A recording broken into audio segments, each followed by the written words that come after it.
वृद्ध माता पिता के बुढ़ापे में असली सहारा एक अच्छी बहू ही होती है, ना कि बेटा। मैं गर्मियों की छुट्टियों में 15 दिन के लिए मायके जाने के लिए पत्नी और दोनों बच्चों को रेलवे स्टेशन छोड़ने गया तो मैडम जी ने सख्त हिदायत दी, मान जी बाबूजी का ठीक से ध्यान रखना और समय समय पर उन्हें दवाई और खाना खाने को कहिएगा।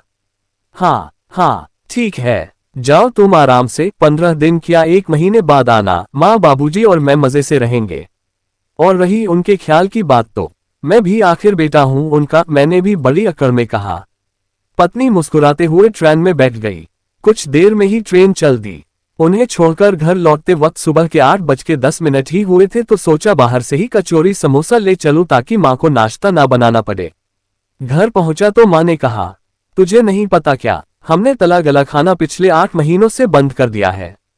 वैसे तुझे पता भी कैसे होगा, तू कौन सा घर में रहता है। आखिरकार दोनों ने फिर दूध ब्रेड का ही नाश्ता कर लिया। नाश्ते के बाद मैंने दवाई का डिब्बा उनके सामने रख दिया और दवा लेने को कहा तो माँ बोली, हमें क्या पता कौन सी दवा लेनी है, रोज तो बहू निकाल कर ही देती है। मैंने पत्नी को फोन लगाकर दवाई पूछी और उन्हें निकाल कर खिलाई। इसी तरह पत्नी के जाने के बाद मुझे उससे अनगिनत बार फोन लगाना पड़ा। कौन सी चीज कहाँ रखी है, माँ बाबूजी को क्या पसंद है क्या नहीं, कब कौन सी दवाई देनी है। रोज माँ बाबूजी को बहू बच्चों से दिन में 2 या 3 बार बात करवाना। गिन गिन कर दिन काट रहे थे दोनों। सच कहूं तो माँ बाबूजी के चेहरे मुरझा गए थे, जैसे उनके बुढ़ापे की लाठी किसी ने छीन ली हो।